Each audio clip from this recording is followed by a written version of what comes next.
नमस्कार दोस्तों, आज फिर आपका स्वागत है इस चैनल के ऊपर। ये भी सक्सेस स्टोरी है। कंट्री का नाम है फिनलैंड। ए टाइप रेजिडेंसी है। स्टूडेंट भी हमारे साथ में है। तो सबसे जो मेन थिंग क्या है कि ये जो बच्चे की रेजिडेंसी आई है जैन 2025 के इनटेक की आ चुकी है। तो अभी देखिए अक्टूबर कंप्लीट नहीं हुआ और जैन 2025 की रेजिडेंसी आ चुकी है। और इवन ये रेजिडेंसी आई थिंक 25 दिसंबर से स्टार्ट होगी। अभी ये देखिए कि मेरे खुद के अपने आई थिंक 15 से 20 केसेस ऐसे हैं जिन्होंने अगस्त 2024 में जाना था। अगस्त 2024 में जाना था, उनके डिसीजंस नहीं आए हैं। अपॉइंटमेंटें लेट मिली। अपॉइंटमेंट लेट मिलने के बाद उनके सबमिशंस करवाएंगे। सबमिशंस के बाद एडिशनल डॉक्यूमेंटों की रिक्वायरमेंट की गई और स्टिल अंडर कंसिडरेशंस हैं, उनके डिसीजंस नहीं आए। She is the luckiest one. ये एक लकीस्ट वन है जो कि फर्स्ट हमारी रेजिडेंसी आई है जैन 2025 के इनटेक की। अभी इसमें क्या क्या प्रिकॉशंस लेने होते हैं बहुत सारी वीडियोस में बार बार बताता हूँ।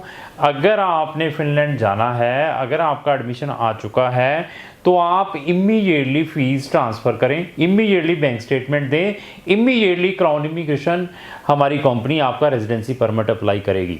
जितने फास्ट आप अपना प्रोसेस करेंगे उतने अच्छे रिजल्ट्स मिलेंगे। अभी ये देखिए कि ये केस जैसे हुआ है, अगर इनके साथ इनके स्पाउस भी होते, अगर ये मैरिड होते तो इनके स्पाउस के भी इन टाइम डिसीजंस आने थे, उनकी भी अपॉइंटमेंट जल्दी मिलनी थी क्योंकि सफिशिएंट टाइम पड़ा हुआ है पीछे। और स्पाउस के केस भी इस सेमेस्टर जो अगस्त 2024 के सेमेस्टर के काफ़ी डिले हुए हैं, वो भी अभी तक वेटिंग कर रहे हैं।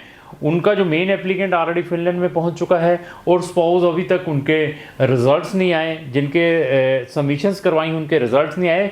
कुछ लोगों की अपॉइंटमेंट मिल चुकी है, नवंबर में सबमिशंस हुई है, फिर जाकर रिजल्ट्स आएंगे। ऐसी चीज़ें हैं। ये क्यों होती हैं? जब हम किसी चीज़ को डिले करते हैं, एडमिशन आने के बाद सोचते रहते हैं यार मैं नेक्स्ट इनटेक में जाऊं, जहाँ अभी मैं पैसे अरेंज करूं। तो मैं फिर बता दिया, अगर आपकी डेस्टिनेशन फिनलैंड की है, सबसे पहले आप देखें कि आपके पास फंड्स हैं। अपने जो कंसल्टेंट से काउंसलिंग लें कि कितने फंड्स की रिक्वायरमेंट है, कितनी ट्यूशन फीसेस जानी है, उसको आप अपने माइंड में प्रिपेयर करके रखें। जितने फास्ट आप ट्यूशन फीसेस ट्रांसफ़र करेंगे, जितनी जल्दी आप हमें बैंक स्टेटमेंट देंगे, उतनी जल्दी हम आपकी रेजिडेंसी जहाँ आपकी अपॉइंटमेंट है वेटिंग लिस्ट में डालेंगे। तो ए टाइप रेजिडेंसी आई है। अभी बीकॉम की हुई है इस स्टूडेंट ने और उसमें भी इसके 70% मार्क है, 6.5 आइल्स हैं। प्रीवियसली ये लेकर चलें कि ये रिफ्यूज़्ड है कहाँ से? प्रीवियसली ये रिफ्यूज़्ड है यूएसए से। अभी ये केस हमारे पास आया तो मैंने फिर बता दिया, इसकी अगर एलिजिबिलिटी ए टाइप रेजिडेंसी वाले प्रोग्राम में बनती है तो we will definitely put A type residency वाले एडमिशन्स में। अभी ऐसे स्टूडेंट को बहुत सारे गलत एजेंट्स पीजी डिप्लोमा में भेज देंगे। अभी पीजी डिप्लोमा में टेलर मेड प्रोग्राम है, 1 साल की डायरेक्ट फीस देकर जाएगा स्टूडेंट, कितनी 11,500 यूरो की। उसके बाद आपका बी टाइप रेजिडेंसी वाले स्टूडेंट का जो टाइम पीरियड है वो पीआर में काउंट नहीं होता। तीसरा, प्रोग्राम ख़त्म होने के बाद फर्दर ऑप्शंस नहीं है आपके पास, करना क्या है, क्या इसको एक्सटेंशन कैसे करानी है। और बहुत सारे कंसल्टेंट मोटिवेशंस देकर बच्चों को भेजते हैं कि आप फिनलैंड में जाकर अपने जो ट्यूशन फीसेस हैं इजीली जनरेट कर लेंगे, आपको इजीली वहाँ पर जॉब मिल जाएगी। मैं फिर बता दिया, फिनलैंड नहीं, वर्ल्ड की किसी भी कंट्री में आज की डेट में इजीली जॉब नहीं है इंटरनेशनल स्टूडेंट्स के लिए, ठीक है। और किसी भी कंट्री में आप अपनी ट्यूशन फीसेस इजीली नहीं जनरेट कर पाएंगे। हाँ, आपके पेरेंट्स पीछे आपको सपोर्ट कर सकते हैं 1 से 2 साल तक, तब आप फॉरेन कंट्री को तवज्जो करें, अदरवाइज आप अपने टाइम और मनी वेस्ट करते रहेंगे। तो अभी स्टूडेंट से भी हमारी डिस्कशन रहेगी। इवन फिनलैंड में जाने से पहले हमारी 2 डेडिकेटेड प्लेलिस्टें हैं, study in Finland, success story of Finland. दोनों के लिंक मैंने डिस्क्रिप्शन बॉक्स में लगाए हैं। वहाँ जाकर आप हमारी फिनलैंड की number of videos free of cost watch करें और गलत एजेंटों से बचें और मिनिमम फीसें लगाकर फिनलैंड जाने की कोशिश करें। अभी स्टूडेंट से भी पूछूंगा कि ये कितनी फ़ीस लगाकर फिनलैंड में जा रही है, क्योंकि मैंने फिर बताया हम किसी भी स्टूडेंट को प्रेशराइज नहीं करते कि 1 साल की फ़ीस ट्रांसफ़र करो, साल की फ़ीस ट्रांसफ़र करो। सारी चीज़ें हमारी ट्रांसपेरेंट हैं, किसी भी बच्चे का कोई भी ओरिजिनल डॉक्यूमेंट नहीं है। मैक्सिमम फीसेस जो हमारी कंसल्टेंसी है जब बच्चे का वीज़ा ग्रांट होता है उसके बाद है। इन सारी चीज़ों के प्रिकॉशंस लेने हैं। सबसे पहले मैं आपका स्वागत करता हूँ इस वीडियो के अंदर, मेरी तरफ से आपको नमन है, नमस्कार है। तो सबसे पहले मैं ये पूछूंगा कि क्राउन के बारे में कहाँ से पता चला था आपको? एक्चुअली मैं सर्च कर रही थी तो मुझे इंस्टाग्राम के थ्रू पता चला था। ठीक है, तो जैसे हमें सर्च किया, बहुत सारे कंसल्टेंट फिनलैंड को प्रमोट करते हैं, तो हमें क्या आपको फ़र्क लगा कि आप हमारे पास आ गए? कि जलंधर के आप लोकल हैं तो तब आ गए, जहाँ कुछ फ़र्क भी लगा?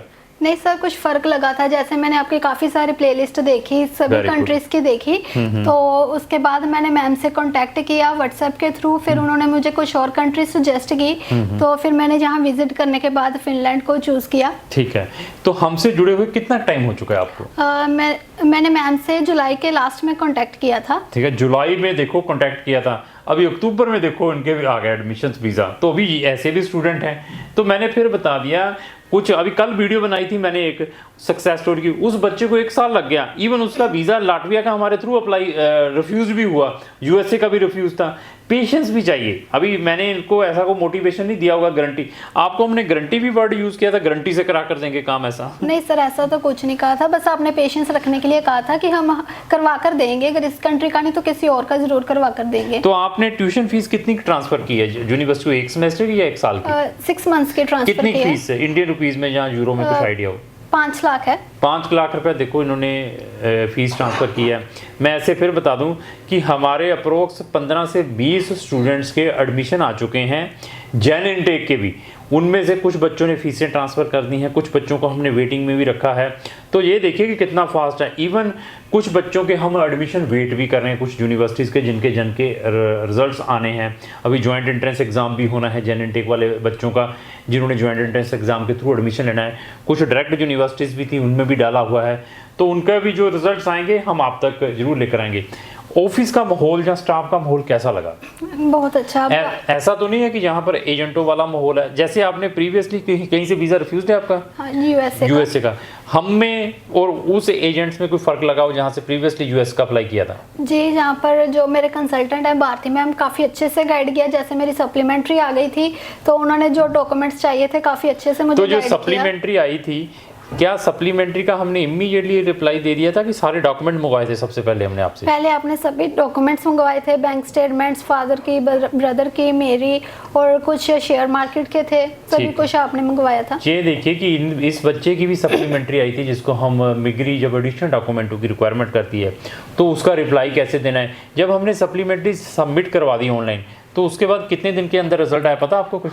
हाफ एन आवर के बाद आधे घंटे में रिजल्ट आ गया।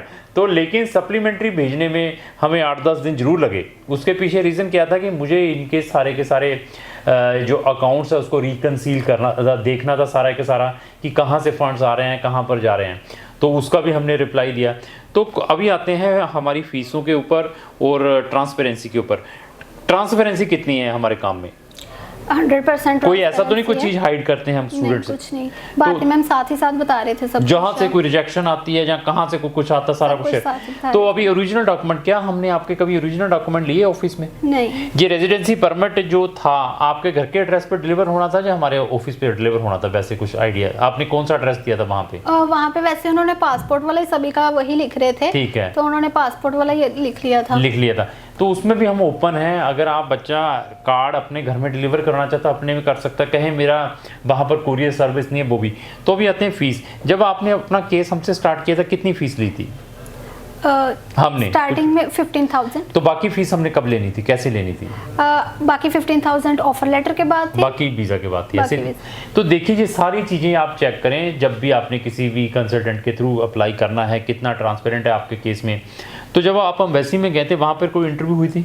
जी। क्या पूछते हैं इंटरव्यू में फिलहाल वो? कुछ स्टूडेंट्स को वो फिनलैंड की कंट्री के बारे में पूछ रहे थे, कल्चर के बारे में।